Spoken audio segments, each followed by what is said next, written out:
उनको भाषा ठ्याक्कै के छ भने वर्षौंसम्म हामीलाई तिमीहरूले झुलायो, अब सुकुम्बासीको छोरो केपी खनालै आयो, तिमीहरूलाई नागरिक लाल पूर्जा दिलाउने जिम्मा मेरो भन्ने टाइपले विश्वस्त पारेका छन्। तर आज त भत्कियो। अब त्यहाँका सुकुम्बासीहरूले मैले तपाईँलाई अघि नै भनेको थिएँ, ऐलानी होइन उनको सुकुम्बासी बस्तीमा छ भनेर, अलिकति यहाँ फरक छ है। ऐलानी भनेको चाहिँ सुकुम्बासी नभएकाहरूको पनि जग्गा जमिन ऐलानीमा हुन्छ। यति बेला मसँग संवाद गर्नको लागि युवा राजनीतिज्ञ तथा विश्लेषक पुण्य गौतम हुनुहुन्छ। पुण्य सर नमस्ते, यहाँलाई स्वागत छ। थ्याङ्क यू सो मच, धन्यवाद। हुँदा हुँदा आज अनाम नगरको 7 तले 8 तले भनौँ होइन, ग्राउन्ड फ्लोर सहित 8 तले इन्द्र चामलिङ राईको भव्य बिल्डिङमा भवनमा समेत आज काठमाडौँ आज सरकारले डोजर चलायो। त्यहाँ चाहिँ फेरि कसरी विषयहरू प्रवेश आयो भने पूर्व सचिव भीम उपाध्याय लगायत केही व्यक्तिहरूले निरन्तर अब जस्तो यो चाहिँ श्रम संस्कृति पार्टीको मान्छे रहेछ, ल हेर्नुहोस् त अब पार्टी दर्ता गर्दा पनि उहाँको अनुहार देखियो भनेर चिनो लगाई सामाजिक सञ्जालमा भाइरल गरिएको दृश्य आयो। यो विषयमा हर्क साम्बाले ठ्याक्कै स्ट्याटस फेरि के लेख्नुभयो भने पुण्य सर, इन्द्र चामलिङ राईलाई कुनै जिम्मेवारी दिइएको छैन, न कुनै समितिमा छन् उनी, साधारण सदस्यता पनि लिएको छैन। त्यो व्यक्तिले कसरी भयो श्रम संस्कृतिको नेता, हावादारी गफ नलाऊ है फटाओ भनेर अब भीम उपाध्याय लगायत अन्य व्यक्तिहरू लक्षित उहाँले टिप्पणी गर्नुभएको छ। अब सहयोग गर्न त पाइयो होला, तर व्यक्ति कुनै आधिकारिक रूपमा पदाधिकारी नभएपछि त संस्कृति पार्टीको नेता भन्ने त होइन होला। पुण्य सर, यो विषयलाई कसरी हेर्नुभयो? 8 तले 7 तले घरमा समेत यति बेला डोजर चलेको अवस्था छ, स्वयं मान्छेहरूले लाल पूर्जा देखाएका छन्, कर तिरेको भनिरहेका छन्। यो विषयलाई तपाईँले कसरी हेर्नुभयो? सरकार जुन ढङ्गले आक्रामक ढङ्गले अगाडि बढिराखेका छन्, खोला किनारका बस्तीहरू, सुकुम्बासी बस्तीहरू, ऐलानी जग्गाहरूमा होइन, प्रति जग्गाहरूमा जसरी डोजर चलाइएको छ, यसलाई कसरी हेर्नुभयो तपाईँ? पहिलो कुरो त यहाँनिर सुनियोजित रूपमा मिसइन्फर्मेसन, डिसइन्फर्मेसन, गलत सूचना, प्रोपोगन्डा, गोयबल शैलीका स्याल यहाँ अचाक्ली मचाएर इन्द्र चामलिङ राई जसको 7 तले 8 तले घरमाथि डोजर चलेको छ, त्यो घर मिल्थ्यो भने त हर्क साम्पाङको पनि आदि हो भन्थ्यो होला। त्यो नमिल्ने हुनाले हर्क साम्पाङजीको स्वस्थ छवि हुनाले त्यो चाहिँ भन्न सकेनन्, बाँकी केही राखेनन्। उनीहरूले कतिसम्म भने भीम उपाध्यायजी लगायतका व्यक्तिहरूले यो हर्क साम्पाङको पार्टीको समारोहमा जाने, पार्टी स्थापना हुँदा जाने, त्यही पार्टीको मान्छे, त्यही पार्टीको नेता, उनीहरूको हितेबी मितेबी छ। त्यही भएर सुकुम्बासीलाई बचाउ गरेर हर्क साम्पाङले भनेर प्रचार गरे। अझ केही मान्छेले त हर्क साम्पाङज्यूका आफन्त इष्टमित्र आदि इत्यादि सबै क्रिस्चियन जति खर्रप्पै हर्क साम्पाङका मान्छे, किनभने उनलाई डक्कली पास्टर बनाइदिए यिनीहरूले, उनीहरूको परिभाषामा। अनि त्यहाँ जति पनि राई लिम्बूहरू छन्, जनजाति सबै छन्, सबै हर्क साम्पाङका आफन्त उनले भड्काएका मान्छे रे। अनि उनका कार्यकर्ता परे रे। अझ हुँदा हुँदा जसपा अध्यक्ष अशोक राईको श्रीमतीले वर्षौं अगाडि बनाएको स्वप्न बाटिका नामक स्कुल हिजो ध्वस्त पारिएको छ। त्यो स्कुलमा पनि हर्क साम्पाङको विशेष लगाव चासो राईहरूकै। अझ एउटा हाउडेले त दयाहाङ राईको पनि सुकुम्बासी बस्तीमा भव्य घर भत्कियो भनेर यसरी हालेछ। यो के गरेको? एकातिर जातीय विद्वेष, धार्मिक विद्वेष यही मौकामा फैलाएका छन्, अर्कोतिर चाहिँ हुँदै नभएको इन्द्र चामलिङ राईजीलाई राई भएकै कारण र एकाचोटि भेटेर चिया पिएकै कारण यो पनि हुन सक्छ कि संसदको नेता बनाइदिन्छ। इन्द्र चामलिङ राईले भोट हाल्न सक्छन्, समर्थन गर्न सक्छन्, त्यो बेग्लै कुरा हो। त्यो गरेका पनि हुन सक्छन्, नगरेका पनि हुन सक्छन्, त्यो मलाई थाहा भएन। त्यो गरेको भए पनि अन्यथा हुँदैन। तर त्यो बाहेक उनको अन्य राजनीतिक हिसाबले श्रम संस्कृति छ, गोरु बेचेको साइनो पनि छैन। हर्क साम्बाले भन्नुभयो त साधारण सदस्यता पनि उहाँले लिनु भएको छैन, कुनै समितिमा हुनुहुन्न, पार्टीको पदाधिकारीमा हुनुहुन्न। एकताका एउटा अखबारले के लेख्थ्यो भने वामदेव गौतमको भतिज पुण्य गौतमले यसो भने भनेर लेख्थ्यो। अब वामदेव गौतमजी बर्दियाको, म यता बाराको, अनि हामी बिचमा गौतम नाता बाहेक केही पनि नाता छैन। अब अखबारले मलाई बनाइदियो, मलाई नक्कली जडा पनि बनाएको छ, झाँड बक्सी चुरोट बिडी खैनी सुपारी पान गाँजा भाङ केही नखानेलाई। त्यसै गरी गलत सूचनाको खेतीपाती गरेर हर्क साम्पाङज्यूको चरित्रमाथि हिलो छाप्नेहरू सावधान, होसियार, यो खालको भ्रम नफैलाउनु, पहिलो कुरो यो भन्छु। दोस्रो, इन्द्र चामलिङको घरमा डोजर राख्दाखेरि मिठाई बाँड्नेहरू पनि मैले देखेँ, इन्द्र चामलिङ लगायतको। अझ अर्को गलत भाष्य न्यारेटिभ्स के निर्माण गरेका छन् जबरजस्ती भने। अब एकातरी झ्यापदारी पालेका सर्वोच्चमा मुद्दा भएका भ्रष्टाचारको मुद्दा भएकाहरू भिआइपीहरूले त के पनि भन्न भ्याए भने त्यो चाहिँ जानी जानी हो हेर त सुकुम्बासी भित्र बस्तीभित्रका हुकुमवासी इन्द्र चामलिङ राईहरू हो जसले 8 तलाको महल उभ्याए यी हुन् सुकुम्बासीका नाइके भनेर पनि फोटो हाल्न भिडियो हाल्न भ्याए कठै बरा बिचरा सुकुम्बासी माथि यत्रो अन्याय हो त्यो इन्द्र चामलिङजीको छेउमा वरिपरि चाहिँ सुकुम्बासी छन् है छन् त्यहाँ डोजर चलाइयो त्यो अन्याय तर घाँसे मासे एकै नासे सबैलाई एउटै हाँडीमा राखेर भुट्टे सबैलाई एउटै ढिकीमा राखेर कुट्ने भने जस्तो यसरी ज्यादतीपूर्ण तरिकाले प्रोपोगन्डा गरेर सुकुम्बासीलाई एक त थातबासबाट उठाइएको छ उनीहरूमाथि घनघोर पाप र अन्याय भएको छ अर्कोतिर अब सुकुम्बासी जहाँ जाँदा पनि उनीहरूलाई के भन्ने भए तिमीहरू त ठुल्ठुला महलहरू निर्माण गर्ने तिमीहरूको महल भत्कियो होइन 3-4 तलाको 7-8 तलाको भन्ने भयो कि भएन त्यसकारण यो देशको खनी खोस्री तपाईँको भस्पे खोरिया फाँडेर उब्जाउ गर्ने यो देशका भूमिपुत्र जसले 46 सालपछि वा 62-63 पछि नक्कली कागजात पेश गरेर फेक डकुमेन्ट पेश गरेर नागरिकता लिएका छैनन् अब यहाँनिर 2 कट्ठा 5 कट्ठा 1 बिहा 2 बिहा जति किने पनि उनीहरूले विदेशी नवआगन्तुक जसले नयाँ नागरिकता पाएका छन् उनीहरूले त नम्बरी जग्गा ल्याएका छन् अब उनीहरूले त देश कब्जा गरे बिचरा सुकुम्बासीलाई त यही देशमा बेघर बनाइयो गुण भत्काइएको चरा जसरी लखटियो र याद गर्नु होला यो जुन पाप भएको छ नि यो जानी जानी भएको छ उनीहरूलाई चाहिँ विद्रोहमा धकेल्ने उनीहरूलाई बेरोजगार बनाउने तीमध्ये कतिवटा विदेश भाग्न बाध्य बनाउने र उनीहरूलाई छिया बनाउने र जो मान्छे चाहिँ विदेशबाट आए यी सुकुम्बासीका आफन्तहरू भने 50-60 वर्ष अगाडि पटनाबाट बिहारबाट युपीबाट आएका होइनन् यिनीहरूको चेलीबेटीहरू सुकुम्बासी भन्ने जो मूलवासीहरू हुनुहुन्छ स्पेसली अझ राई लिम्बू तामाङ गुरुङ मगर आदि इत्यादि त्यहाँ बढी देखिनुहुन्छ अब यहाँनिर के छ भने जातीय कुरो गरेको होइन the clash of civilization and remaking of old अर्डरमा स्यामुअल पी हन्टिङटनले साम्राज्यवादीहरूले आफ्नो सत्ता अकण्टक बनाउनको निम्ति जातीय भाषिक साम्प्रदायिक लडाइँ मचाउँछन् भनेको छन् के अब यहाँ पनि तपाईलाई एउटा कुरा म भन्छु मूलत दलितहरू आदिवासी जनजाति मूलवासी तामाङ गुरुङ राई मगर लिम्बू आदि इत्यादि भएको बस्ती हुनाले नै त्यहाँ बढी पेलिएको हुन सक्ने अवस्था पनि देखिन्छ र उनीहरूलाई विद्रोही बनाइएको अवस्था छ र तपाईलाई म भन्छु यो देशको उत्पत्ति यो धरतीको उत्पत्ति भएदेखि नै यो धरतीमा एकदम माटोसँग मुटुको सम्बन्ध गाँसेर बसेका आज बेगरबार खेदिनी हिजो भारतबाट आउने अमेरिकाबाट आउने यहाँ त धेरै ज्वाइँहरूले नागरिकता पाइसके अमेरिकन ज्वाइँ अनि अमेरिकामा जन्मिने अनि नेपाली भान्जाहरू विदेशीको सन्तानहरूले पनि यहाँ पाइसके तर ती नेटिभ नेपाली चाहिँ खेदिएका छन् के तिनीहरूको चाहिँ बस्ती उजाड भएको छ र तिनीहरूलाई के बदनाम गरिएको छ हो सरकारले के गरिदियो अहिले ठ्याक्कै यो भ्रम सृजना गर्ने एउटा खेलमेलो पनि हुन सक्छ है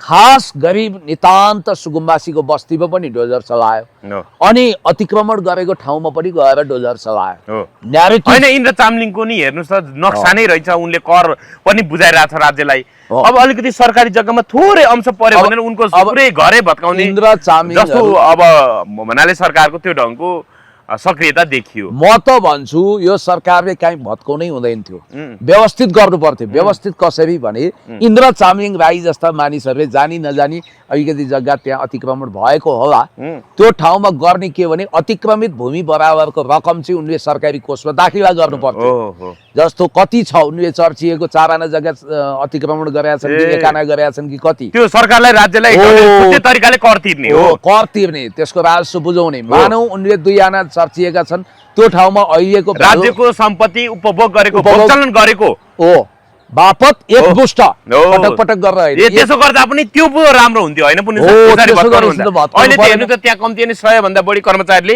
काम गरिरहेका थिए रोजगारी पाइरहेका थिए बिगबान पनि त्यही सञ्चालन थिए आज उनीहरुको रोजीरोटी पनि खुसियो पर्ने आखिर खोलाले आएर तपाईलाई मेरो जमिन अतिक्रमण भयो भनेर भनेको थिएन अनि त्यसपछि जलदेवीले आएर बाटो पनि केही भन्नाले बाटो पनि सञ्चालन भइरहेको थियो त्यहाँ त्यति समस्या त केही अब धोबी खोलाको रुद्रमतीको जलदेवी नदीबाट उत्रिएर आएर सिंहदरबार ठमठम गएर ल बालन शाहजी प्रधानमन्त्रीजी मलाई अतिक्रमण भयो, त्यो इन्द्र चामलिङ भन्ने मान्छेले 7 तला बनाएर मलाई एकदमै डिस्टर्ब भयो भनेर त जलदेवीले भनेकी थिए। त्यहाँ बाटो पनि असर थिएन, 2 लेनको बाटो मजाले चलिरहेको बाटो थियो, त्यो त सुरुदेखि नै त्यो घर हान्न खोजेको। त्यहाँ हो इन्द्र चामलिङ र इन्द्र चामलिङ जस्ता मानिसहरूको जो घर भत्काइएको छ त्यो भत्काउनुको सट्टा उनीहरूलाई एउटा नोटिस दिने, उनीहरूलाई के भन्ने भने यति दिनभित्र तपाईँहरूले अहिले परल मूल्य मानौ 1 करोड, त्यहाँ 1 करोड आना होला ल, 2 आना मृत्यु भएर चाहिँ 2 करोड रुपियाँ चाहिँ तपाईँले हर्जना बुझाउनुहोस् भन्ने। त्यसो गर्दा तपाईँको राज्यलाई कोष पनि बन्ने हो, त्यो गर्न उपयुक्त हुने, र त्यसो गरिसकेपछि चाहिँ त्यसलाई लेजिटिमाइज गरिदिने, अर्थात् उनकै हो नि त्यो सम्पत्ति। त्यसरी जाँदा व्यवहारिक हुन्छ। अब यहाँ हेर्नुहोस्, जग्गा त्यो असनको गल्लीमा बाटो छ कति, यदि ऐलानी, गोठी, पर्ती, सुकुम्बासी सबै भत्काउने हो भने तपाईँले आधी नेपाल खाली गर्नुपर्छ। अहिले केपी खनालको घर चाहिँ सुकुम्बासी बस्तीमा भेट्यो। ठीक छ, केपी खनालको विषयमा एकछिन पछि आउँला। इन्द्र चामलिङको विषय कुरा गर्दा चाहिँ इन्द्र चामलिङ श्रम संस्कृतिको अभियानमा हिँड्दै गर्दा सिङ्गो पार्टीलाई नै अब यो चाहिँ सुकुम्बासीहरू नै रहेछ यो पार्टीमा भनेर त्यसरी बदनाम गर्न त मिल्दैन, हर्क सामङलाई पार्टीलाई बदनाम गर्न त मिल्दैन। सुकुम्बासी हुन सक्छन्, सुकुम्बासी चाहिँ हुनुपर्छ, त्यो श्रमिकको पार्टी हो। नेकपा एमाले श्रम संस्कृति जस्ता पार्टीमा भूमिहीन, सुकुम्बासी, दुखी, गरिब, रोगीहरू हुन्छन्। किनभने यो त रासोपा भनेर त कर्पोरेट घरानाको साउजीहरू, सेठहरूको होइन, डिप स्टेट सब प्यारा भएका मान्छेहरूको पार्टी रहेछ नि त। अनि गरिबलाई समर्थन गर्ने, गरिबको आवाज उठाउने पार्टी भनेर त यस्तै श्रमजीवीको पार्टी हुन्छ।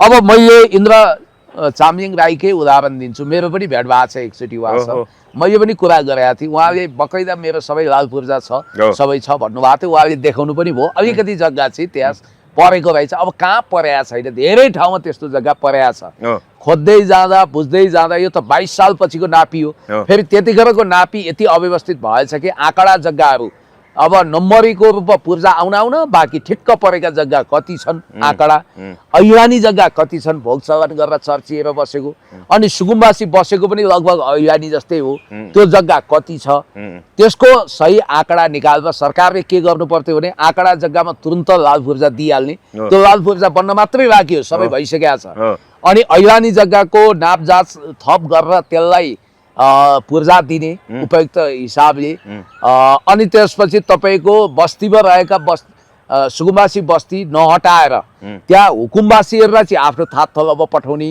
तर सुकुम्बासीलाई त्यहीँ पूर्जा दिने, त्यहीँ नक्सा बनाउन लगाउने, नक्सा बनाइदिने, त्यो गर्नु पर्थ्यो। त्यहाँ बरु एकदम व्यवस्थित गर्नु पर्थ्यो, फोहोर सफा गर्नु पर्थ्यो। या त एडिबीको 55 अर्ब लोन स्याङ्सन गर्नको लागि अझ के भनिन्छ भने युरेनियम प्रशोधन गर्न एडिबीको लोनलाई 80% चाहिँ त्यहाँ सैन्य रणनीतिको लागि प्रयोग गरिँदैछ भनेर भनिँदैछ। अब राजसभाको कुरा गरौँ त, ठ्याक्कै अब राजसभाका सांसदहरू केपी खनालको पनि ओइलानी जग्गामा घर, त्यहाँ चाहिँ उनले नक्सा पासै गरेका छैन भन्ने कुरा आयो, घर बनाएको छ होइन, 2.5 तले 3 तले।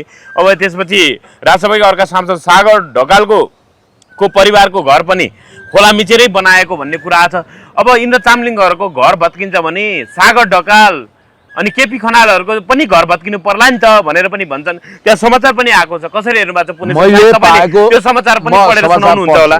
अझ यहाँ अझ तपाईँको सूचनाहरू अतिरञ्जित भएर आएका छन्। मैले पाएको सूचना अनुसार त केपी खनालको घर ऐलानी होइन सुकुम्बासी बस्तीमै छ अरे। ए मैले त त्यो पो सुनि त। भनेपछि त उनको घर पनि भत्किनु पर्ला नि त। कञ्चनपुर, कैलाली कञ्चनपुरमा पुनर्वास भन्ने ठाउँै छ होइन, त्यो पछि बस्ती बसाइएको हो। अब त्यस्ता धेरै छन् पहिरोको जोखिममा परेका, बाढीमा परेका मान्छेलाई त्यहाँ लगेर राखिया छ, त्यो नापजाँच भएर पूर्जा दिदी काम भएको छैन। मेरो भनाइ चाहिँ के भने अब मैले त यहाँ केपी खनालको घर तुरन्त भत्किनु पर्थ्यो भनेर बबन्डर गर्नु पर्थ्यो होला नि विरोधी भएको हिसाबले, म गर्दिनँ, म व्यवहारिक हुन्छु। म के भन्छु भने यहाँनिर कुनै पनि घर भत्किनु हुँदैन थियो। इन्द्र चामलिङ जस्ता मानिसहरूको जो सरकारी जमिन अलिकति जानेर नजानेर अतिक्रमण गरेका छन्, आखिर उनीहरूको पूर्जा छ, तिरो तिरेका छन्, कर बुझाएका छन् भने, घर कर बुझाएका छन् भने त्यस्तालाई जति जमिन उनीहरूले चर्चिएका छन् त्यो बराबर सरकारी जमिनको हर्जना तिर्ने, त्यो इन्द्र चामलिङ जस्ता मान्छेलाई त्यो गर्ने। दोस्रो, कसैको पनि नभत्काउने, दोस्रो ऐलानी जग्गा पनि नभत्काउने, अनि आँकडालाई तुरन्त पूर्जा दिने, ऐलानीलाई पनि पूर्जा दिने र सुकुम्बासी पनि जहाँ जहाँ छन् असली सुकुम्बासीलाई त्यहीँ पूर्जा दिने, त्यही बस्ती व्यवस्थित गरिदिने, त्यहीँ राम्रो बनाउने। अनि त्यसपछि नक्कलीहरूलाई चाहिँ नक्कली सुकुम्बासीलाई आफ्नो थाहा पठाउने। या त भगवानले पनि सुख पाउनु भएन, हर्क साम्पाङले लेख्नु भएको छ, भगवानले सबै पूर्जा ल्याउनु पर्ने। नेपालमा प्राय सबै विद्यालयहरू कलेजहरू सरकारी जग्गामा बनाएका छन्। अब सबै भत्काउनुहुन्छ तपाईँ? होइन, जस्तो मठ मन्दिरहरू त सार्वजनिक जग्गामै हुन्छ नि, सरकारी जग्गामै हुन्छ नि। अब सरकारी जग्गामा चाहिँ राख्ने के त सरकारी कार्यालय? यिनीहरूले के भनेको छ? स्कुल कलेज पनि भत्काउने हो भने के चाहिँ हुने? सार्वजनिक सम्पत्ति होइन, स्कुल मठ मन्दिर भने त सार्वजनिक सम्पत्ति होइन, त्यो त सरकारी जग्गामै हुन्छ त पुण्य सर। यो हुँदा आधीभन्दा बढी नेपाल खाली हुन्छ मैले भनिरहेको छु त। तपाईँको गुठीको जग्गा उठीवास लगाउने भने यो अहिले हामी जहाँ बसेर इन्टरभ्यू गर्दैछौँ यो पशुपति क्षेत्र सबै उठीवास लाग्छ। पर्ती जग्गाहरू खाली गर्ने भने त्यस्तै पोखरी मिचेर, सरकारी पोखरी मिचेर ठुल्ठुला सपिङ कम्प्लेक्स बनाएको कुरा हामीले भुलेका छौँ। त्यो चाहिँ राजसभा निकटको मान्छे हुनाले छुट्टै मापदण्ड। मैले भनिहालेँ ऐलानी जग्गा चाहिँ 80% शासक प्रशासकले भोग चलन गरेका छन् क्या अहिले। त्यो भएर उनीहरूको हकमा उनीहरू त धनी मानी नीति निर्माणमा छन्।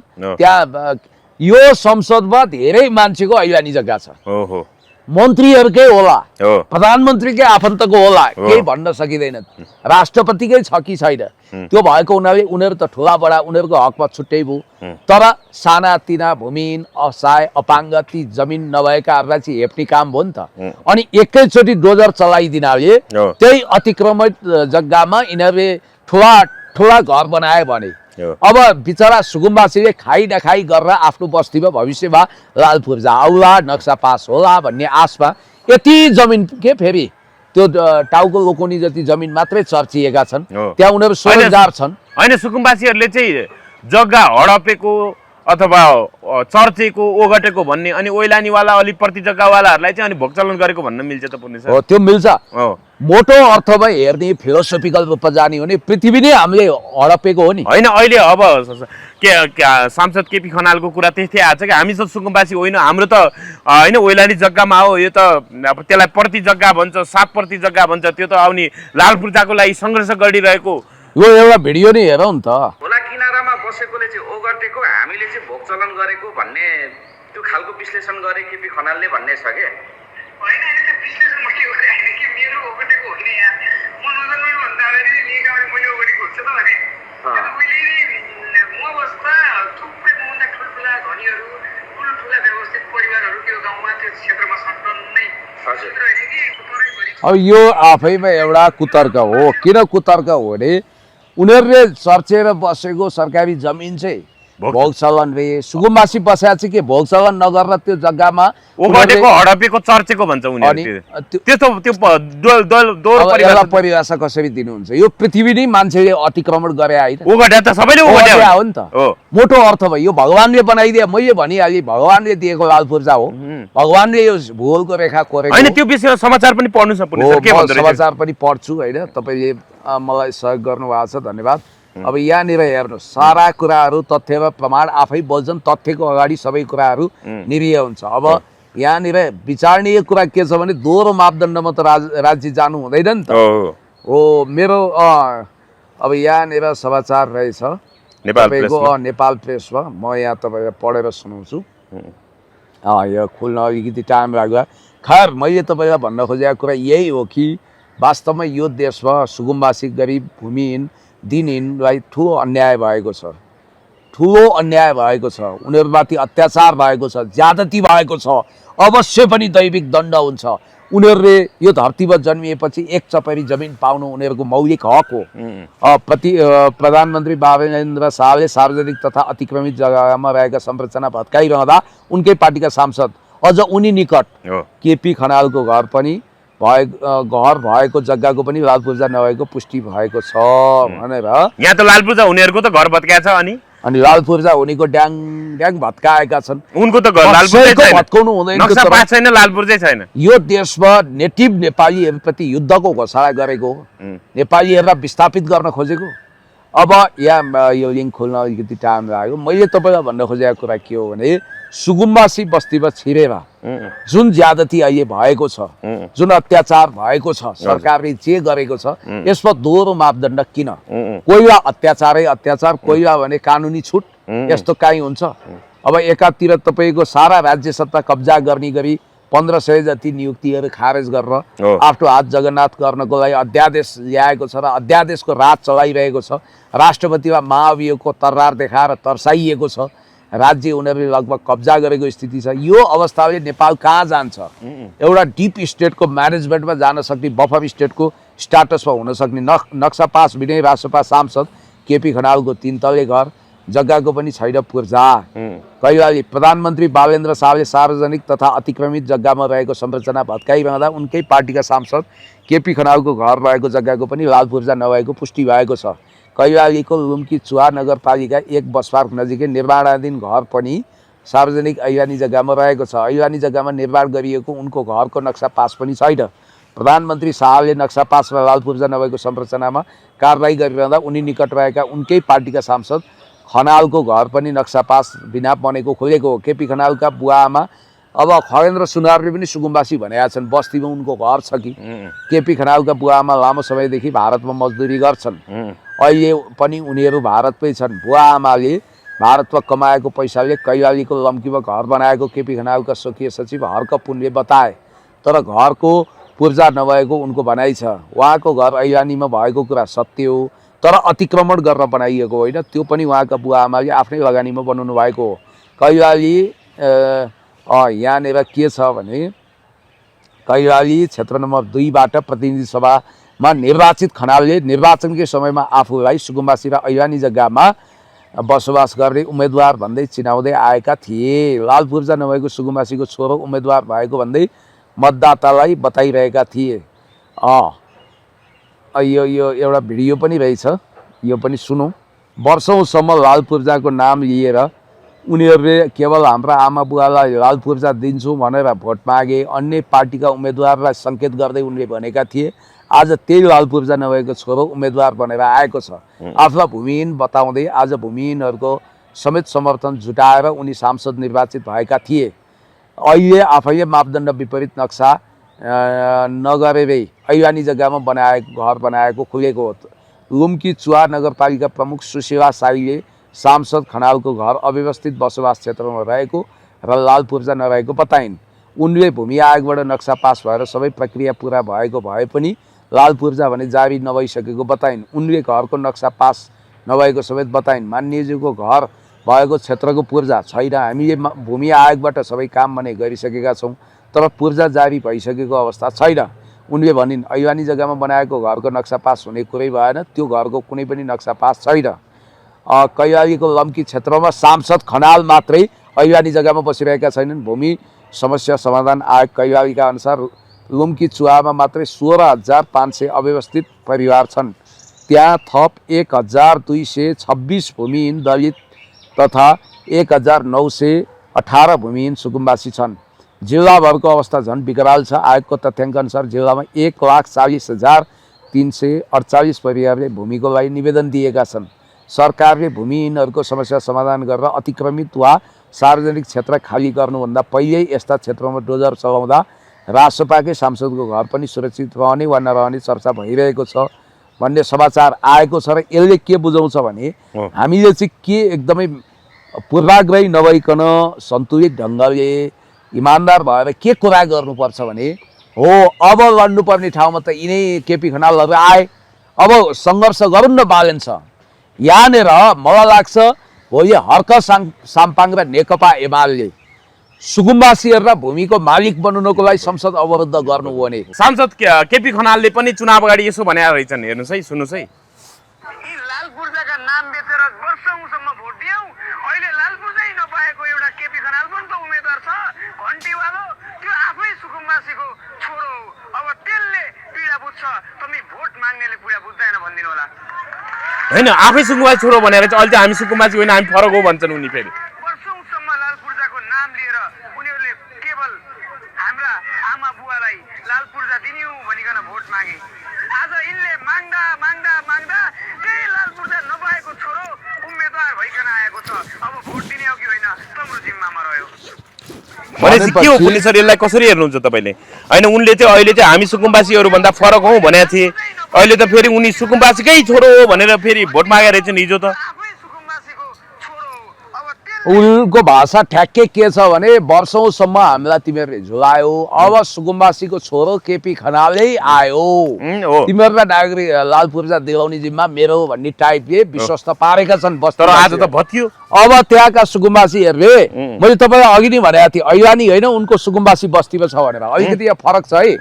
ऐलानी भनेको चाहिँ सुकुम्बासी नभएकाहरूको पनि जग्गा जमिन ऐलानीमा हुन सक्छ, त्यसको पूर्जा पाउन योग्य व्यक्तिले पूर्जा पाउँछन्, तर ठ्याक्कै सुकुम्बासी बस्ती भने अलिकति फरक हो, जसको केही पनि छैन। केपी खनालले पनि त स्वयं घोषणा गरे छन्। अब केपी खनालको याद गर्नु होला, यसबाट दुईटा कुरा आयो। केपी खनालको त्यो सुकुम्बासी बस्ती भन्दा बाहिर कुनै जग्गा जमिन देखियो भने तत्काल राष्ट्रियकरण गर्नु, उनले त्यो मितिसम्म सुकुम्बासी भनेका छन्, तत्काल राष्ट्रियकरण गर्नुपर्छ। उनी सुकुम्बासी भइछन् नि त, भनेपछि उनी आफै हिजो सुकुम्बासी भने। यो सरकारले गरे अनुसार त उनको पनि घर भत्किनु पर्ने भयो नि होइन? अब घर भत्काउनु पर्छ भन्ने दुष्ट कुरा म गर्दिनँ, तर उनी सुकुम्बासी भनेर स्वयं घोषणा गरेका छन्। मनोहराका सुकुम्बासी र उनीमा केही फरक भएन, दुईटा व्यवहार हुँदैन। मैले भनिहालेँ, कुरा बुझिहाल्नुभयो तपाईँले। अब म के भन्छु भने, अब लाग्नुहोस् केपी खनालजी, मनोहराको धोबी खोलाको थापाथलीको सुकुम्बासी र तपाईँ एकै रहेछ, किनभने सुकुम्बासीको परिभाषा के छ भने नेपालभित्र अथवा विदेशमा पनि कुनै पनि ठाउँमा एक चपरी जमिन नभएको भूमिहीनहरूलाई सुकुम्बासी भनिन्छ। अब केपी खनालले अन्त केही यदि जग्गा जमिन चल अचल सम्पत्ति जोडेका छन् भने त्यो स्वतः राष्ट्रियकरण हुन्छ, अथवा उनले सुकुम्बासी बस्ती छोडेर आफ्नो बस्तीमा जानुपर्ने हुन्छ, उनले झुट बोले बापत माफी माग्नुपर्छ। यहाँनिर हिजो चाहिँ सुकुम्बासी भन्दै नमस्कार म सुकुम्बासीको छोरो भन्दै लाल पूर्जा दिने आश्वासन होइन। अहिले त उनले के भनेर चाहिँ मेरो आमा बुवाको परिश्रमले बनाएको घर हो, डोजर चल्न दिन्न पनि भनेर। अनि सुकुम्बासी बस्तीमा चाहिँ कसले सरकारले बनाइदिएको घर हो त्यो? त्यो चाहिँ उनीहरूको बाबुआमाले उनीहरूले खनी खोस्री गरेर बनाए होइन। यस्ता दोहोरो परिभाषा हुँदैन। केपी खनाल भने सुकुम्बासी मान्छे हुन्, म तपाईँलाई भनिदिन्छु, उनी आफैले भनेका छन्। र उनीमाथि यहाँ सुकुम्बासीमाथि जो ज्यादती भयो, अब कि उनी यो बिचमा हुकुम्बासी भइसकेका हुनु पर्यो। अनि अर्को कुरो म तपाईँलाई भन्छु, सुकुम्बासी बाहिर बस्ती बाहिरका सुकुम्बासीहरू जसको बुवाले भारी बोकेर कसैलाई पढाए, त्यो मान्छे आज 35 करोडको सम्पत्तिको मालिक छ, त्यो चाहिँ सार्वजनिक हुनुपर्छ कि पर्दैन? होइन, यता संसद नखोल्ने हर्क साम्बाले भन्नुभएको छ, संसद खोल्न पर्दैन, किन जनमतलाई यसरी बन्दी बनाएको? बालनजी खोइ संसद खोलेको, खोइ जवाब दिए यही हो त, सुशासन यही हो त भनेर डरखर प्रश्न उठाउनु भएको छ। अब संसद बाहिरबाटै सबै कुरा खोजिने, समस्याको समाधान खोजिने हो भने सुकुम्बासी भूमिहीन दलितहरूले संसद बाहिरैबाट विद्रोहको माध्यमद्वारा अधिकार खोज्छन् है। अर्को जेनजेट आन्दोलन हुन सक्छ, हर्क साम्बाले त्यही त्यस्तो हिंसात्मक हुनु हुँदैन, त्यस्तो रक्तपातपूर्ण हुनु हुँदैन, एकदम गान्धीवादी तरिकाले लाखौं मान्छे एउटा नजिर त बस्यो नि। केपी शर्मा ओलीज्यूको कालापानी लिपिलेख लिम्पियाधुराको चुच्चे नक्सा जारी गर्ने केपी शर्मा ओलीज्यूको सरकार, जो झन्डै 2/3 नजिक थियो, काङ्ग्रेस केपी शर्मा ओलीज्यूको सरकारलाई गैर संवैधानिक ढङ्गले टोपल डाउन गरेर हिंसात्मक तरिकाले पदच्युत गराएर गैर संविधानले नचिन्ने सुशीला कार्की, संसदको सदस्य नभएको सुशीला कार्कीलाई संविधान विपरीत गैर संवैधानिक तरिकाले जेएनजीको नाउँमा प्रधानमन्त्री बनाउन मिल्छ भने भोलि लाखौं लाख जनता, त्योभन्दा बढी भिड उर्लिएर, त्यो बेला त 10,000 उर्लिया हो, लाखौं लाख जनता उर्लिएर सुकुम्बासीहरूले विद्रोहबाट मानव हर्क साम्पाङलाई राष्ट्रपति पुण्य गौतम प्रधानमन्त्री घोषणा गर्यो भने त्यो वैध हुन्छ कि हुँदैन? यो कुरो पनि त प्रश्न उठ्ला नि त। होइन, विद्रोहबाटै हिजो अब सुशील कार्की नेतृत्व सरकार बन्यो भने अब वैध नहुने भन्ने छ र पनि। अथवा हर्क साम्पाङलाई शक्तिशाली प्रधानमन्त्री, पुण्य गौतमलाई चाहिँ रामचन्द्र पौडेलको ठाउँमा राष्ट्रपति बनाइदिए, अथवा एउटा इमेजिन गर्नुहोस् लाखौं मान्छे उठेर भोलि राजा ज्ञानेन्द्रलाई सिम्पेच लगाइदिए भने त्यो मान्ने हुन्छ कि हुँदैन? हो, यो कुरा विचारणीय छ, किनभने नजिर त बस्यो। अब मलाई लाग्छ हेर्नुहोस्, कुनै दिन अधिकारै पाएनन् भने सम्भावना कम छ। उनीहरू तपाईँको आतङ्कवादी बन्न तयार छैनन्, उनीहरू अपराधको दुनियाँमा जान तयार छैनन्, क्रिमिनल हबमा जान तयार छैनन् भने तपाईँलाई म भन्छु अधिकांश क्रिमिनल हब भनेको चाहिँ सुकुम्बासी बस्ती छ विदेशतिर, तर नेपालमा मात्रै शान्त, सभ्य, भव्य, शालीन, श्रमजीवी, इमान्दार, देशभक्त, नेटिभ नागरिक सुकुम्बासी छन्। र उनीहरूले भोलि त्यो ठाउँमा गएर जहाँ जहाँबाट खेदियो त्यही ठाउँमा गएर पाल टाँगे भने तपाईँ के गर्नुहुन्छ? होइन, झुपडी खडा गरे भने के गर्नुहुन्छ? त्यो परिस्थिति पनि आउन सक्छ। नेकपा एमाले अहिले संसद किन नडाकिएको होला भने हर्क साम्पाङज्यूको श्रम संस्कृति नेकपा एमाले लगायत सायद काङ्ग्रेस पनि लतारिएर आउँछ। सबै विपक्षी पार्टीले संसद अवरुद्ध गरेर सुकुम्बासीलाई तुरन्त नागरिकता दिए, के अरे लाल पूर्जा दिए भनेर सङ्घर्ष गर्यो भने आश्चर्य नमाने हुन्छ। संसदले अवरोध पुर्यायो भने संसद अवरुद्ध गरे भने आश्चर्य नमाने हुन्छ। यस्ता जायज कुरामा संसद अवरुद्ध गर्नुपर्ने भनेको हाम्रो देशका नागरिकलाई अधिकार दिलाउन, महँगी घटाउन, गरिबी घटाउन चाहिँ संसद अवरुद्ध हुनु पर्यो के, फन्टुस कुरामा हुनु भएन। र याद गर्नुहोला ती सुकुम्बासी भनेका सहकारी ठगी गरेका, अमेरिकी युथ काउन्सिलको मेम्बर भएका अथवा नेपालको नागरिकता त्यागेर अमेरिकी नागरिक भएका, ठाउँ ठाउँमा अब शालिग्राम पुडासैरीको आत्महत्या गराएका यस्ता मानिस होइनन्। सिकन्दराव जगाउने मान्छे होइन, बिआइसिसी जगाउने मान्छे होइनन्, विदेशीसँग गुप्तगु गर्ने होइनन्। आफ्नो रगत पसिना आँसु सिञ्चित गरेर यो आशामा कि एक दिन सरकारले हामीलाई लाल पूर्जा दिनेछ, त्यो आशामा उनीहरूले भस्पे खोरिया फाँडे, त्यहाँ बसे, सानो घर बनाए राम झुपडी, त्यसलाई अलिकति विस्तारित गर्दै लगे, 1-2 तल्ला बनाए होलान्। हो, उनीहरू चाहिँ सधैँभरि सुकुम्बासी जन्मिएर सुकुम्बासी नै मर्नुपर्ने। उनीहरूले नजिकै बस्तीहरूमा गएर त्यहाँ श्रम गरेका छन्, इँटा बोकेका छन्, ढुङ्गा बोकेका छन्, मजदुरी गरेका छन्। महिलाहरू कोही डान्स रेस्टुरेन्टमा नाचे होलान् अथवा कोही त्यस्तै उमेरका मान्छेहरू गएर घर सरसफाइ गरे, सस्तो श्रम गरे, कोहीले ट्युसन पढाए होलान्, कोहीले के गरे होलान्, कोही विदेश गए होलान्। कैयौँ मान्छेको नागरिकता छैन। तपाईँ कसरी प्रमाणीकरण गर्नुहुन्छ? अनाथहरू छन् त्यहाँ ठाउँ ठाउँबाट घुसेका, जसको लागि मृत्यु गरेर बस्नुबाहेक विकल्प छैन। तिनलाई यही देशमा हामीले अनागरिक जस्तो व्यवहार गरेका थियौँ। आज विदेशबाट आउने अनागरिकहरू नागरिक बनिसके, देश सत्ता कब्जा गर्ने अवस्था भइसक्यो। यो लाखौँ वर्षदेखि राई, लिम्बू, तामाङ, गुरुङ, मगर होइन, कोचेमेचे, धिमाल, राजवंशी आदि इत्यादि अब दलितहरू, सीमान्तकृतहरू त्यो बस्तीमा बस्दा चाहिँ ब्राह्मण क्षेत्री पनि छन्, ब्राह्मण क्षेत्री पनि छन्। त्यो बस्तीमा बस्दा चाहिँ उनीहरू चाहिँ मानव हामीले शरणार्थी रोहिङ्गालाई मानवीय व्यवहार गर्छौँ, भुटानीलाई गर्छौँ, उनीहरूलाई त त्योभन्दा पनि थर्ड क्लास अहिले जहाँ जहाँ राखिएको छ त्यो मानव कन्सन्ट्रेसन क्याम्पमा राखे जस्तो फोटो पनि खिच्न दिएको छैन। हैजा लगायतका रोगहरू फैलिने डर छ। त्यस्तो अमानवीय घृणित तरिकाले तिनीहरूलाई पुरै बन्धक युद्धबन्दी जसरी राखिएको छ। अनि युद्धग्रस्त शत्रु राष्ट्रले युद्धग्रस्त भूमिमा बम खसाले जस्तो त्यो बस्ती ध्वस्त पारिएको छ। अब एउटा न्यारेटिभ बनेको छ, अब प्यालेस्टाइनको गाजा क्षेत्रमा इजरायलले ध्वस्त पार्यो, नेपालमा चाहिँ गाजाले ध्वस्त पार्यो भन्ने पनि आइरहेछ होइन, फोटोहरू भिडियोहरू। मैले भन्न खोजेको कुरा के हो भने सुकुम्बासी बस्तीका कुनै पनि चेलीको विवाह इन्डियामा भएको छैन र उनीहरू हिन्दीमा इन्टरभ्यू दिँदैनन्। याद गर्नुहोला, सुकुम्बासी बस्तीका कुनै पनि मान्छे सरकारी जागिर खाएर अनि उनीहरूले नेपालको गोप्य दस्तावेज बेचेर धन कमाएका छैनन्। सुकुम्बासी बस्तीका मान्छे इमान्दार भए, सोझा भए, श्रमजीवी भए, रगत बगाए, पसिना बगाए, स्वरोजगार भयो, हामीलाई जागिर देऊ भनेर डिमान्ड गर्दै बन्द हडताल गरेनन्, लाल पूर्जा माग्दै चक्का जाम गरेनन्, सिंहदरबार घेराउ गरेनन्। सायद त्यो उनीहरूको कमजोरी थियो होला। होइन, अहिले सागर ढकालको पनि खोला मिचेर बनाएको कैलालीको घर भन्ने कुराहरू आइरहेछ पुण्य सर। यो चाहिँ के हुन्छ? अब आज मात्रै गृह मन्त्रालयले देशव्यापी रूपमा यस्ता संरचनाहरूमा चाहिँ अब राज्यले होइन अब भनौँ न आफ्नो स्वामित्वमा लिने भनेर गृह मन्त्रालयले कडा निर्देशन भन्नाले त्यो गृह मन्त्रालयको विज्ञप्ति आएको छ भन्नाले देशव्यापी रूपमा यो फैलिने कुरा आयो। अब काठमाडौँमा मात्रै होइन, देशव्यापी रूपमा सार्वजनिक रूपमा अतिक्रमित जग्गाहरू राज्यको नाममा ल्याउने भनेर सरकारले घोषणा गर्यो। अब त्यहाँ सागर ढकालको घर पनि अब के डोजर लाग्छ अब त्यहाँ पनि? होइन, मैले भनिहालेँ यिनीहरूले चाहिँ के गर्दैछन् भने ठुला बडाले अतिक्रमण गरेको भनिएको जग्गामा आँखा चिम्लिन सक्छन् होइन, किनभने शासन प्रशासन नीति निर्माणको तहमा भएका थुप्रैको ऐवानी जग्गा छ, त्यसमा एउटा अर्कै किसिमको नीति बनाउन सक्छन्। अब यो अभियान भनेकै सुकुम्बासी खेद्ने हो क्या। सुकुम्बासी भन्नेलाई गरिबलाई त बाँच्ने अधिकारै छैन जस्तो। एडिबीको लोन स्याङ्सन गर्न र युरेनियम प्रशोधन गर्ने नाउँमा थप लोन लिन यो प्रपञ्च के भइरहेको छ तपाईँलाई थाहा छ।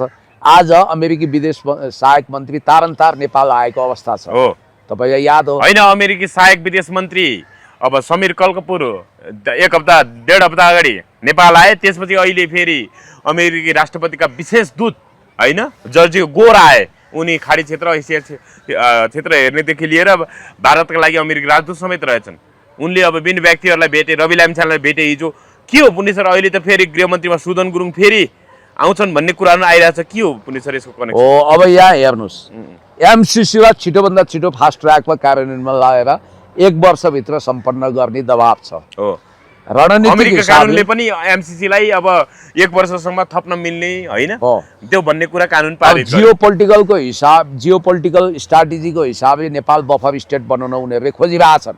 नेपालको असंलग्न परराष्ट्र नीति र पञ्चशीलता विपरीत नेपालमा विदेशी चलखेल गर्न खोजिरहेछन् र नेपालको युरेनियम भण्डारलाई कब्जामा लिन कुनै न कुनै प्रपञ्च गर्न खोजिरहेछन् र नेपालबाट 15औं दलाइ लामा घोषणा गर्ने अनि फ्री तिब्बत मुभमेन्ट चर्काउने, तिब्बतीहरूलाई सहुलियत दिने र 15औं दलाइ लामा नेपालबाट घोषणा गरेर विश्वराष्ट्र चीन विरुद्ध एउटा घेरघारको नीति लिने खालको प्रोएक्टिभ नीति अमेरिकनले लागू गरेको छ। इन्डिया पनि हेरेको हेरै छ। अब विगतमा एकजना उपराष्ट्रपति थिए एल गोर, उनको आफन्त मानिने अहिले जर्जियो गोर नेपाल आएका छन्। मोदीले पनि उनको भावी भरकम स्वागत गरेका छन्। बालेन शाहले भेटेनन् भन्ने न्यारेटिभ छ, तर गोप्य रूपमा भेटेनन् भन्ने के प्रमाण छ हामीसँग? पहिलो कुरो होइन, सबै कुरो त सार्वजनिक भएको छैन।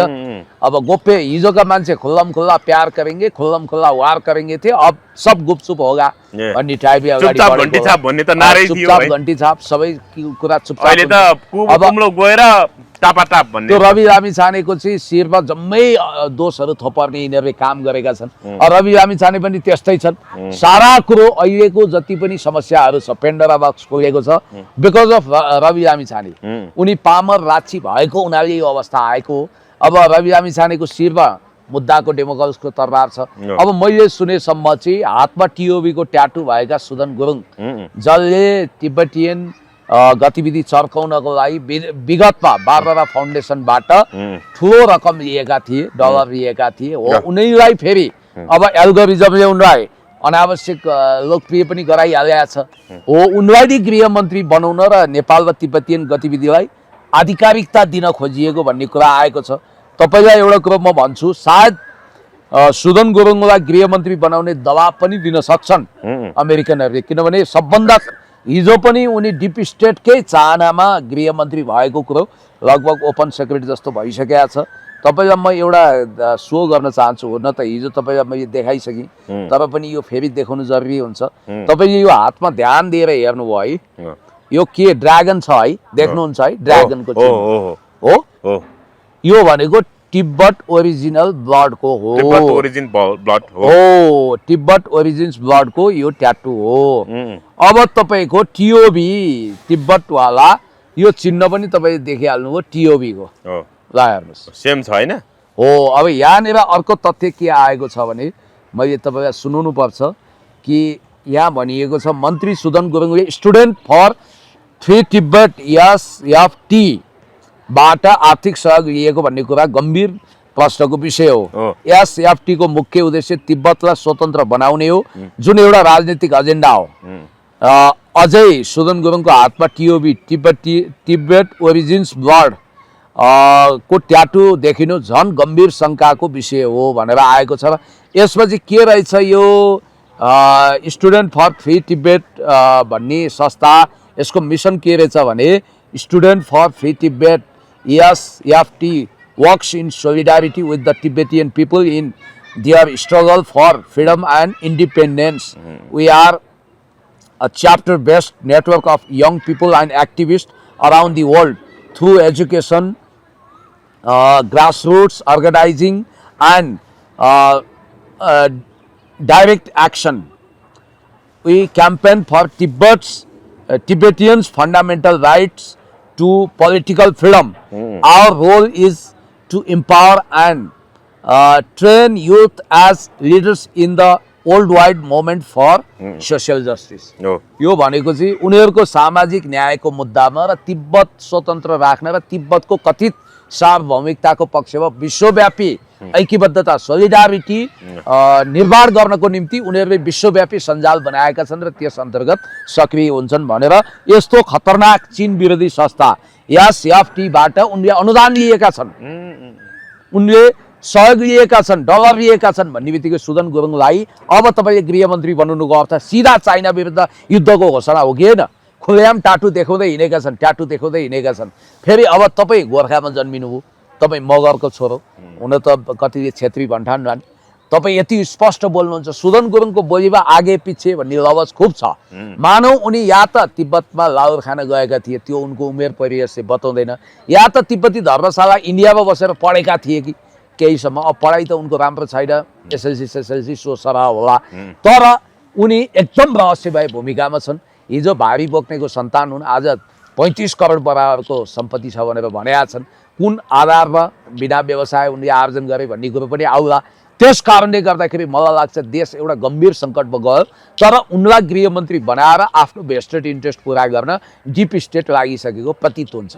अब के छ यो सरकार, अब कसरी अगाडि बढ्ला? न संसद बजेट बोलाउने, धमाधम खाली यो बजेट भन्नाले यो बस्ती खाली गर्ने, यो सार्वजनिक अतिक्रमणको नाममा बस्ती खाली गर्ने, गरिब जनताहरूको रोइलो बढिराखेको छ। यसमा मात्रै यो सरकारको ध्यान छ, अरू महँगी नियन्त्रण लगायत अरू देशका समस्याहरू होइन जनचासोका विषयहरूमा यो सरकार त्यति गम्भीर भएको देखिँदैन भनेर आवाज उठिराखेको छ पुण्य सर। अब बजेट कहिले आउने हो कि नआउने हो टुङ्गो छैन, कसरी हेर्नु भएको छ? अब यो सरकार यो देश अब कसरी अगाडि बढ्ला यिनीहरूकै नेतृत्वमा? इतिहासमा सबभन्दा क्रूर मानिएका प्रधानमन्त्री जङ्गबहादुरले समेत मुलुकी ऐन जारी गरेका थिए बेलायतको भ्रमणपछि। उनले समेत आफ्नो जीवनको अन्त्यकालमा केही लोककल्याणकारी कार्य गरेका थिए, तर अहिलेको प्रधानमन्त्री त रोम जल्दा निरोले बाँसुरी फुके झैँ मदमस्त छन्। उनी स्याडिस्ट आनन्दमा रमाएका छन्। समाज पनि अर्काको घर जलेको भत्किएको देखेर आनन्दित भएको एकदमै स्याडिस्ट अवस्था। विलियम शेक्सपियरको नाटक मर्चेन्ट अफ भेनिसको पात्र साइलकभन्दा पनि खुङ्खार स्याडिस्ट अर्थात् परपीडक भएको अवस्था छ। र याद गर्नुहोला, जसले अरूको दुःखमा खुसी मनाउँछ त्यसलाई एक दिन दैविक दण्ड हुन्छ, त्यो पनि त्यही अवस्थामा पुग्छ। र हिजो यो सरकारलाई दण्ड हुन्छ हिजो अहिले त पुलिस सर यसरी आयो नि, सुन्नु, विभिन्न नागरिकको डिजिटल लगत सङ्कलन गरिँदै स्थानान्तरण प्रक्रियामा छुटेकालाई सम्पर्क आउन आग्रह भन्नाले लगत सङ्कलन प्रक्रिया त सरकारले गरिरहेको देखिन्छ नि त होइन? म तपाईँलाई भन्छु यो पनि सब एउटा बाहना हो। हिजो तपाईँहरूले चलाउनु भयो, आज भत्काउनु भयो, भोलि के गर्दै हुनुहुन्छ तपाईँहरू? यो देश विरुद्ध सब हिसाब किताब छ। त्यसकारण यो देश जोगाउने बेला आयो। नेपाललाई बहुआयामिक द्वन्द्वको भुमरीमा झाँकिँदैछ। नेपाल असाध्यै पेचिलो अवस्थामा छ। विदेशी शक्ति केन्द्र यहीँ बसेर चलखेल गरिरहेको बेला, यस्तो बेलामा सम्पूर्ण नेपाली एकताबद्ध हुनुपर्नेमा नेपालीको बिचमा घृणा अफवाह होइन भोलि ती सुकुम्बासीहरूलाई गिजाउने उ गर्ने अवस्था आइरहेको छ। यस्तो हो लगत सङ्कलन गर्ने भनेको के हो भने अब यहाँनिर असली सुकुम्बासीहरू भूमिहीनहरू को हुन्? उनीहरूको बाँच्ने अधिकार। अब उनीहरू सबैसँग निसाब प्रमाण छैन। निसाब प्रमाण भएको ठाउँ तपाईँले भत्काइसक्नुभयो, त्यहाँ कति कागज बासियो होला, कति के भयो होला, लगत त त्यहीँ बसेर भिडाउनु पर्थ्यो नि। तपाईँले त्यो बस्तीलाई पहिला लगत सङ्कलन गरेर, अब मेरो तर्क मान्नुहुन्छ भने म त त्यही बस्तीलाई व्यवस्थित गर्नु पर्थ्यो, ती लाल फुर्जा दिनु पर्थ्यो, हुकुमबासीलाई त्यहाँबाट विस्थापित गर्नु पर्थ्यो, हटाउनु पर्थ्यो, असली सुकुम्बासीको बरु व्यवस्थित घर त्यहीँ बनाइदिनु पर्थ्यो, केही राम्रो गर्नु पर्थ्यो भन्ने मान्छे हो। अनि हुकुमबासीको घरमा सुकुम्बासी राख्नु पर्थ्यो भन्ने अब भत्काइयो। अब लगत सङ्कलन गरेर अरबौँ खरबौँ राज्यलाई बोझ बोकाएर तपाईँ सस्तो लोकप्रियताको काम गर्नुहुन्छ होला, त्यसलाई चुनावी एजेन्डा बनाउनुहुन्छ होला। तपाईँले ल हेर हामीले सुकुम्बासीको लागि यस्तो गऱ्यौँ भनेर एउटा कथित बस्ती निर्माण गर्ने कुरा हुन्छ होला, त्यसले रोजीरोटीको व्यवस्थापन हुन्छ, रोजगारी खोसिएको कुरोको क्षतिपूर्ति हुन्छ, आत्महत्या गरेर मान्छेको ज्यान फर्किएर आउँछ। अब उनीहरूलाई तपाईँको नाम मात्रको कौडीको जमिन काहीँ दिलाइदिने होला, एकदम भकभक उम्रिने गर्मीमा लगेर राखिदिने होला काहीँ। अब यो मानवीय कुरा छैन, यो पनि एउटा झारा टार्ने। यो त अस्तिदेखि भनेको थियो त लगत सङ्कलन गर्छौँ आदि इत्यादि। अब त्यहाँ 9,000 10,000 20,000 भन्दा माथि मान्छे गएका छैनन्, जबकि लाखौँ विस्थापित भएका छन्, सडकमा सुतेका छन् मान्छे। हिजो एउटा तपाईँको बिचरा त्यो कहिलेदेखिको एउटा कर्मचारी भएछन्, खाइ नखाइ 49 सालमा जमिन किनेको भन्थे, तराई मुलका मान्छे रुँदै आथे हैन, एउटा बच्चा पनि रुँदै थिए, हेर्नुस् त बिचल्ली भयो अनि यस्तो रोएको छ, यस्तो मान्छेको बिजोग भएको छ। यति धेरै बच्चा बुढाबुढी युवाहरूको भविष्यमाथि तोप गोला चलाइएको छ, यति धेरै बर्बाद पारिएको छ, सायद यसको क्षतिपूर्ति हुँदैन। अब हर्क साम्पाङज्यू नेकपा एमाले सबै मिलेर सुकुम्बासी दिनहीन दुखी गरिबको पक्षमा लाग्नुपर्छ। र आज इतिहासमै पहिलोचोटि नेपालमा ड्याङ ड्याङ मन्दिर भत्काइएको छ। हर्क साम्पाङको नेतृत्वमा यो गरेलाई यो पास्टर हर्केले भत्कायो भन्थे, आज बालेन शाहले त्यही गर्दा आफूलाई धार्मिक अभियन्ता भन्नेहरू कुन दुलामा लुकेर बसेका छन्? यसको विषयमा बोल्नु पर्दैन। मन्दिर भत्काउने भने सानो कुरा हो, अनि विद्यालय भत्काउने कुरा छ। विद्यालय त सार्वजनिक जग्गामै बन्छ। मन्दिर भत्काउने होला, अरू थप मन्दिर भोलि विद्यालय भत्काइसके, गुम्बा भत्काइसके, बुद्ध जयन्तीको दिनमा बुद्धको गुम्बा भत्काएका छन्। इतिहासमा यति ठुलो अन्याय र अत्याचार कहिल्यै भएको छैन। होइन, दुर्गा प्रसाईले पनि नेपाली सेना सुकुम्बासी बस्तीमा हुनुपर्ने कि लिपुलेकमा भन्नुभएको छ दुर्गा प्रसाईले। हर्क सापकले पनि लिपुलेकमा सेना कहिले जान्छ कि यस्तो अब सुकुम्बासी बस्तीमा मात्रै हो आतङ्क भनेर भन्नुभएको छ उहाँले पनि। त्यही त भने इतिहासमा योभन्दा ठुलो ज्यादती अन्याय कहिले पनि भएन। अब यो ढङ्गको ज्यादती अन्यायको कुन क्षतिपूर्ति हुन्छ? अब लिपुलेक कालापानी लिम्पियाधुरा सुरक्षित गर्न जानु पर्दैन? हर्क सापकले भने चाहिँ त्यसमा यो सरकारले राजीनामा दिनुपर्छ, बालेले राजीनामा अरे सरकारले वास्तवमा राजीनामा दिनै पर्छ। किनभने यो सरकार नागरिक सरकार थियो भने संसद छल्दैन थियो। होइन, एउटा नागरिकको पनि त आँसु पुस्नको लागि यो सरकारले काम गर्नु पर्यो नि, होइन? यहाँ त 90-95% हुकुमबासी भयो भन्दैमा जस्तो 1000मा 90-95% सुकुम्बासी 900 भयो भने 100% त 100 जना जति त सुकुम्बासी नै थियो होला नि त। तिनीहरूको न्यायको लागि त्यो सरकार लड्नु पर्ने 100 होइन, 1 जनाको लागि पनि त्यो राज्यको त उत्तिकै दायित्व हुन्छ नि, होइन? त्यहाँ 100% सुकुम्बासी नै हुन्। त्यहाँ गलत त्यस्तो पो हो पुण्य सर हो। यहाँ त यसरी आयो नि त 90-95% चाहिँ नक्कली सुकुम्बासी, तिनीहरू हुकुम्बासी हुन्, 5-10% मात्रै सुकुम्बासी हो भन्ने हिसाबले मिडिया ट्रायल गरियो नि त। मिडिया ट्रायल यो देशमा सबभन्दा घातक कुरा के भएको छ भने सुरुमै यो घर भत्काउने कुरालाई ग्लोरिफाइड गरियो। घर भत्काउनेहरूलाई हिरो बनाइयो, भत्काउने बिगार्नेलाई दैत्यकरण गरेको भए आज यो दिन देख्नु पर्दैन थियो। आज बालेन शाहको डोजर यसरी फुक्का फाल बस्तीहरूमा पुगेर बस्तीलाई बमले उडाए जस्तै ध्वस्त पार्नुको पछाडि, सारा गरिब दुखी खेद्नुको पछाडि मिडियामा भएको गलत अफवाहपूर्ण सूचना र घटिया राक्षसी कुरालाई एकदमै देवत्वकरण गरेर पेश गर्नु पनि एउटा कारण हो। सुरुदेखि नै मिडियाले, खास गरी सोसियल मिडिया जिम्मेवार भएर यो ज्यादती भयो, यो मानवता विरोधी अपराध भयो, यस्तो हुनु हुँदैन भन्ने आवाज सहित भिडियो बनाइदिए भए यस्तो हुँदैन थियो। आज यो दुर्दिन देख्नु पर्दैन थियो, मान्छेको दिमाग भुट्दैन थिए। आज गलत सूचना दिएर गरिबहरूप्रति अन्याय गरिएको छ। बिचरा उनीहरूले जिन्दगीभरको कमाइले 1 तोला सुन किने भने उनीहरू हुकुमबासी भनेर बदनाम गरिएका छन्। बिना आम्दानी 200 तोला सुन राख्नेको चाहिँ जय जयकार भएको छ। यो काहीँ नभएको जात्रा हाँडी गाउँमा कलियोग लागेको छ। र मैले तपाईँलाई होइन, अहिले गृह मन्त्रालय सबै जिल्ला प्रशासन कार्यालयमा परिपत्र गरेको छ जसरी सार्वजनिक एलानी जग्गाको अतिक्रमण बनाएका संरचनाको भत्काउनु भनेपछि अब देशभर डोजर चल्ने भयो पुण्य सर। अब डोजरमै हुने भयो देश। अब यस्तो भयो, अब यो त तपाईँको के भने आधी देश खाली गर्छ यस्तो अवस्थाले। अब नेपाली कहाँ जाने, नेपालीलाई के गर्न खोजेको, नेपालीको भिडन्त गर्न खोजेको। र यो अवस्थाले चाहिँ के देखिन्छ भने राजनीतिक विद्रोहको निकट यो देश उभिएको छ। र तपाईँलाई भन्छु, जुन दिन गरिब दुखी रोगी असहाय उठ्छन् नि झुरुक्कै, तिनलाई दुनियाँको कुनै पनि तागतले रोक्न सक्दैन। केवल 10,000 मान्छे उत्रिँदा मानव समुद्र देखिन्छ। त्यो भिड उत्रिएर हिजोको सत्ता अन्यायपूर्ण तरिकाले फ्याँकेको थियो।